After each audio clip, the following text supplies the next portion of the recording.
Welcome to Warehouse Automation Matters. I'm your host, Mary Hart, and I'm here with Barbara Porter, Chief Operating Officer of Fragrance.com, to discuss retail warehouse automation trends. Barbara, welcome to the show. Can you start by telling us about your role at Fragrance.com and how warehouse automation fits into your operation? Sure. So I joined Fragrance.com 15 years ago, actually, just celebrated my anniversary. Initially, I was the chief technology officer. My background and my education is in IT and computer science. And after about 11 years, my role morphed more into an operational role as we were leveraging technology to drive improvement in the operations. Almost 4 years ago, I took on the COO title. From there, I focus on not only our warehouse operations, but operations across the company. As far as automation, listen, it's here. It's something you can't ignore, and it's something that can really help a company improve its performance and its bottom line. Thank you. So, what major trends have you observed in retail warehouse automation in 2024? Obviously, AI was the big buzzword, in 2024 and 2023, and it continues to be. AI, machine learning, how can we leverage data to do better? So I think that's something that is going to continue to drive operational improvements, which is going to, the companies that adopt it and adopt it well are going to do well as a result. So, how have these trends impacted Fragrance.com's operations specifically? So every retailer and most companies just in general have faced a lot of pressure trends over the last several years. So minimum wages have gone up. They're not going to go back down anytime soon. Cost of goods have gone up. As far as the goods that we sell, sometimes there's scarcity in the market. It's hard to get goods or get them in the right place at the right time. So consumers themselves are feeling a lot of these price pressures when they go to the gas station or when they're paying their rent or their mortgage. All of these costs are going up and causing them to think twice about where every dollar goes. So the better we can do to keep our prices in check and our costs down is going to help us not lose those sales to customers who are just too price sensitive. So, you were talking about the shifts in customer expectations for the price of gasoline going up and anything in the stores, etc. How have those driven the changes in automation at Fragrance.com and any other retail industry? Consumers are thinking twice about how to spend their money. There are some people who just love their perfume and they'll put their perfume at the top of the list, perfume or cologne, and there's others who may not. So, how can we keep our costs in check? So, certainly looking at low value activities in our warehouse, right? So we know goods have to get from point A to point B. Do we need a human to move them from point A to point B, or can we use a robot or some sort of mechanization? So those are the types of decisions we're looking at. There are still plenty of value added activities that humans need to do in our warehouse, but looking at the ones where it doesn't have to be a human is one place that we're looking. So, what role has sustainability played in your automation decisions within the retail sector? So sustainability is, generally thought of as people, planet, and profit. Obviously, we want to make a profit. We want to be good stewards to the planet. Really looking at it as far as our people, automation and some robotics that we brought in recently, it just helps us operate better.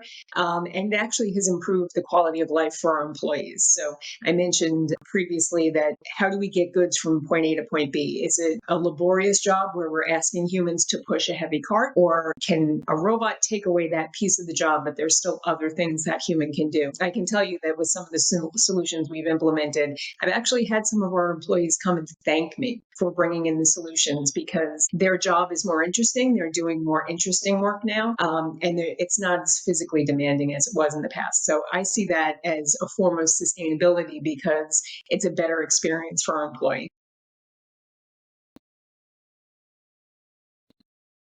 So, are there any specific automation technologies or tools that have helped you the most last year into this year?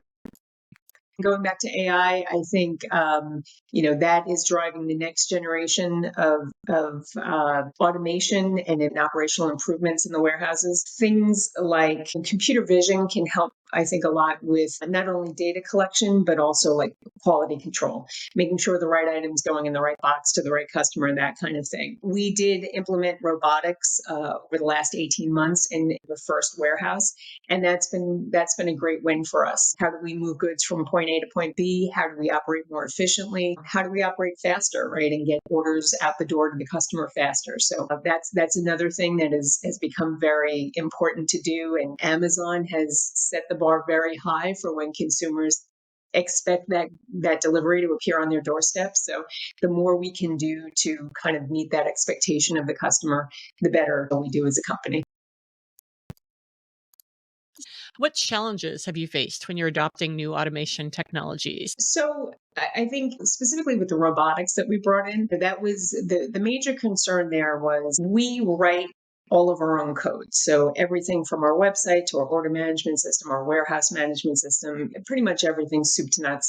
And this was something that was a third party solution that was going to have to be integrated and married very tightly with our warehouse management system and inventory management systems. There was some concerns there, and we were building it in a dependency with a third party that we needed to make sure we trusted, so that it did not impact our performance. As far as employees, yeah, I was worried that, as soon as the employees heard the word robots, everyone was going to be, concerned that they were going to be out of the job and things like that. In our world, in based on us being B2C, having 40,000 plus SKUs. Some of the SKUs we carry, we may sell one a month of, whereas others will sell 1,000 or more a month. So having different storage capabilities make it, and that many SKUs make it a real challenge to fully automate. You can, but it's extremely expensive. So we had to find a good solution that fit for us. And for the employees, yeah, there was definitely some concern. But once they worked with the robots and they saw them in action and realized they are essentially co-workers. So it's not eliminating your workers. They're providing the service to your workers to make their job a little bit easier and increase quality, increase speed, and help manage costs a little bit. So it's been a win, and it's been great to see. We have 2 warehouses that don't have the robots yet. We're in the process of integrating them. The one that does have it, you can just feel it. When you're in that warehouse during busy times, the employees are just a little bit more cheerful and a little bit more energetic because they haven't been worn down by the laborious tasks that the other warehouses are still struggling with. So we're looking forward to rolling this out in the other warehouses. So you mentioned that you have 40,000 SKUs, which is very impressive. How do you balance that need for the speed and efficiency and order accuracy while maintaining quality with that kind of product catalog like yours at fragrance.com? It's a balancing act. Quality is not negotiable, right? So you break that bottle or mishandle it before it gets to the customer, and that's a bad customer experience. I mentioned that we carry items where we sell one a month. If we break that last bottle, now we have to apologize to the customer that yes, we took your order, but we now can't fulfill it. So it's really important to get quality right. If you lose that customer, you're not just losing that one sale, you're losing future sales from that customer, and they may say bad things about you to their friends or whatever. It doesn't end well. So it was really important. When we started this journey probably 4 or 5 years ago, trying to figure out, where we wanted to be at this point, we looked at all sorts of automation and robotics technologies. And like I said, there are solutions where you could just put all 40,000 SKUs and all the pieces you have for those SKUs into some sort of solution. But that's really expensive for that wide a SKU footprint.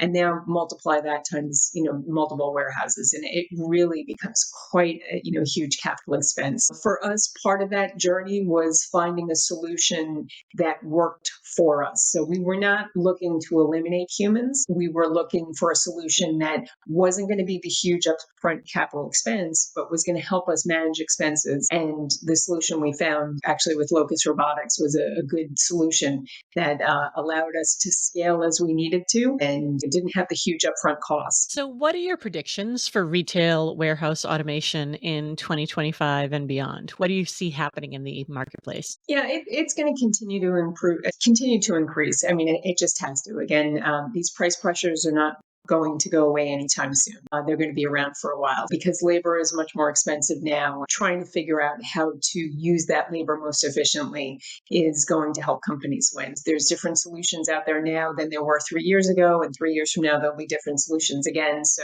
continually looking at what makes sense for your business, and don't assume that what works today is what's going to work in the future. You just have to keep your eyes on things and make good decisions. So we spoke about the role of labor and how tough it is to get the labor costs and making sure that the solutions are working with the people instead of eliminating them. How do you think the role of humans in automated warehouses are going to evolve in the near?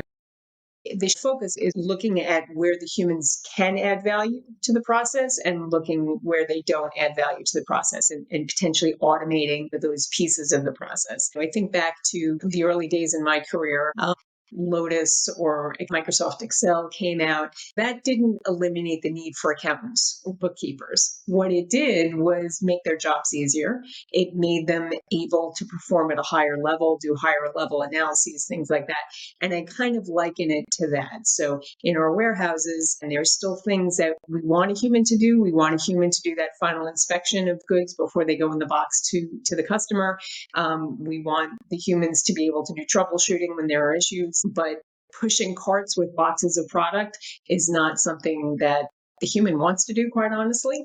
And it's not something that's necessary for the human to do. So again, just continually evaluating where the humans can add, when I say humans, obviously I mean workers, but I want to think of them as humans, and I want to think of their experience, as an employee of ours as well. The ones who have already experienced this shift and the inclusion of the robotics now, they're very happy because their experience as an employee for us is a little bit better than it was before. So I think there's just going to be more opportunity for that. And listen, there's going to be new roles, right? There's new roles in the warehouse for, maintenance people and mechanics and people who are trained in how to wrangle the robots, so to speak. That's a term we use. But there's new opportunities that are being created, even though the pushing of boxes is a job that may not be done by humans anymore. So basically, instead of cat herders, we're going to have robot herders going forward, is what I'm understanding. So thinking about the retail industry, and especially at fragrance.com, you, I'm sure, deal with peak season with the holidays and things like that. And scalability is super important. How does automation help you handle that scalability, especially during peak season? Yeah, that's a big one for us. So we do 40% of our business for the entire year between Thanksgiving and Christmas. And a year like this past holiday season, Thanksgiving was as late in the year as it ever falls, November 28th. So there's a compression effect when Thanksgiving is that late. It can be as early as the 23rd, I believe, or 22nd. Having an additional week for holiday sales to be spread out across makes it a little bit easier to execute. But when it's compressed, it's just an additional challenge. So in the past, we would in our warehouses, we would hire hundreds of seasonal help. And you have people who you bring in, you train them, you invest that time to train them on how to do certain things, and then maybe they don't come back the next day. So now you've just lost that training investment. It's a lot of management and HR overhead to find people, bring them in, manage all of that complexity. So that's always been a big challenge for us. How do we do this? And, we incentivize our employees with overtime, but there's only so many hours in the week, and there's only, so many productive hours they can give you before they get burned out. The solution we implemented with Locus Robotics was a great solution because in addition to us having our core fleet of robots that are with us 12 months of the year, we are able to bring in a set of peak bots. Right? So for our peak season, we bring them in early November, and we keep them until early January. We bring in those peak bots to supplement our fleet and allow us to scale more easily. So we use them primarily for picking and replenishment. The ratio for picking and replenishment is maybe 2 to 3 robots per person. So if you need to scale up 3 times in size to get through the orders, maybe you need 9 robots and 3 people. So it's easier. You're not hiring as many people or bringing in as many seasonals or temps. And the robots, you don't have to train them. The beautiful thing about the robots is they ship them to your your warehouse, you turn them on and they connect to the network and they just join the fleet immediately. They're instantly productive. That's another thing I didn't mention earlier. When the work is being, they're kind of driven by the robots, right? So the robots, they go to the pick area or the put away area and they have instructions on the screen of what to be done. Training employees to operate with the bots is really simple because at this point, everybody has used a cell phone, a smartphone, a tablet, a computer. So interacting with these robots is very simple. If you've ever done self-checkout at a store, you can handle, working with these robots. So, we're training people in like 5-10 minutes on how to do things. Whereas in our warehouses that don't have this, it can take an hour or more to train those people. So our training times have gone down, productivity has gone up. So there's just a lot of wins, from this solution. But certainly handling that extreme holiday peak, that was something that it really just was a game changer for us. And we're very happy with the outcomes. So, what advice would you give to companies looking to adopt or expand warehouse automation? So definitely do your homework.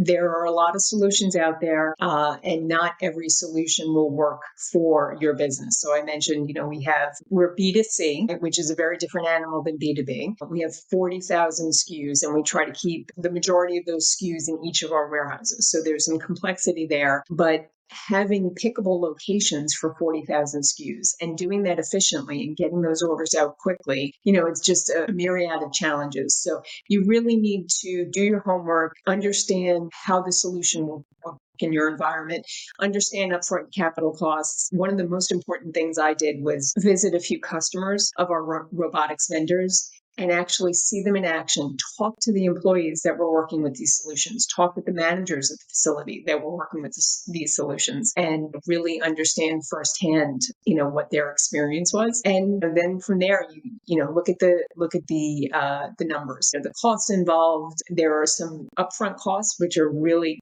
quite reasonable for getting started. And then you've got the ongoing cost of having the robot fleet, as part of your workforce, so to speak. But really, if you look at it, we felt our break-even point was a very short period of time. And when we looked at some of the bigger solutions out there that cost, 7 or 8 figures to implement, a break-even period was going to be like 5 to 7 years. And it was a fraction of that, with the solution we chose. So you have to do your homework. And also, again, just, your business better than anyone else. Try to just really understand how the different solutions would work for you. Hopefully you'll find one that works best for you. Was there anything else you wanted to make sure we covered? There's one other interesting story from this past holiday. So I mentioned how now the warehouse that had the robotics this past holiday, you could feel a little bit more energy. But one of the other things that I hadn't really anticipated was the robots actually kind of set the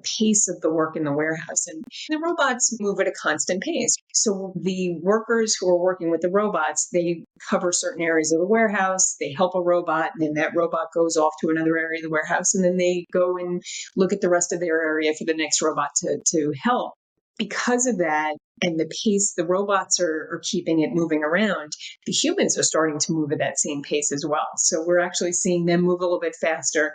That was not anything I had anticipated, but it's been interesting to watch. The robots will actually try to reposition the people based on the remaining work. So if you've been stationed in this area and you're doing the last bit of work in that area, but you're needed in another area, the robot will say, "Follow me." So now we're seeing the workers, following the robot at the robot speed to the next work area, and it's just becoming their normal, and they're okay with it, and it's pretty interesting to see. But this has been a great experience for us, and I, as a COO, I'm very hopeful for what's to come in the future with technology, robotics, AI. There's just a lot of good things going on right now in the operations space. Thank you so much, Barbara. I appreciate it. And thank you so much for joining me. It was such a great discussion. And also, thanks as always to our listeners. We're here to help you move what matters in your warehouse with unmatched flexibility and unlimited throughput.